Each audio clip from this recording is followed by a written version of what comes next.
পাকিস্তানের সাবেক প্রধানমন্ত্রী ইমরান খানকে ক্ষমতাচ্যুত করার পেছনে খোদ মার্কিন যুক্তরাষ্ট্রেরই হাত থাকার চাঞ্চল্যকর প্রমাণ মিলল। মার্কিন অনুসন্ধানী সংবাদ মাধ্যম ড্রপসাইট নিউজ সম্প্রতি সাইফার নামে পরিচিত গোপনীয় কূটনৈতিক নথি ফাঁস করেছে। কেবল I-0678 নামে এই নথিতে দেখা যায় 2022 সালের 7 মার্চ দক্ষিণ ও মধ্য এশিয়া বিষয়ক সহকারী মার্কিন পররাষ্ট্রমন্ত্রী ডোনাল্ড লু এবং যুক্তরাষ্ট্রে নিযুক্ত পাকিস্তানের তৎকালীন রাষ্ট্রদূতের মধ্যে এক রুদ্ধদ্বার বৈঠক হয়।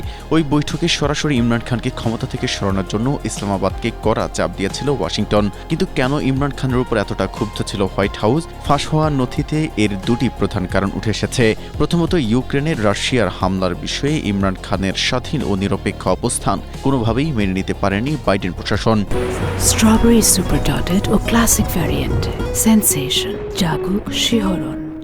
দ্বিতীয়ত, আফগানিস্তানের সামরিক অভিযান চালানোর জন্য মার্কিন বাহিনীকে পাকিস্তানের কোনো ঘাঁটি ব্যবহার করতে না দেওয়ার সিদ্ধান্তে অনড় ছিলেন ইমরান খান। মূলত তার এই স্বাধীন পররাষ্ট্রনীতি এবং রাশিয়া চীনের সঙ্গে সুসম্পর্ক বজায় রাখার জেদি কাল হয়েছিল তার জন্য। ওয়াশিংটন সরাসরি ইঙ্গিত দিয়েছিল যে ইমরান ক্ষমতায় থাকলে পাকিস্তানের সাথে আমেরিকার সম্পর্ক স্বাভাবিক হওয়া সম্ভব নয়। কারাবন্দী অবস্থায় ইমরান খান বারবার যে বিদেশি ষড়যন্ত্রের দাবি তুলে আসছিলেন, এই গোপন নথি ফাঁসের পর তা এখন আক্ষরিক অর্থেই ধ্রুব সত্য হিসেবে প্রতিষ্ঠিত হলো।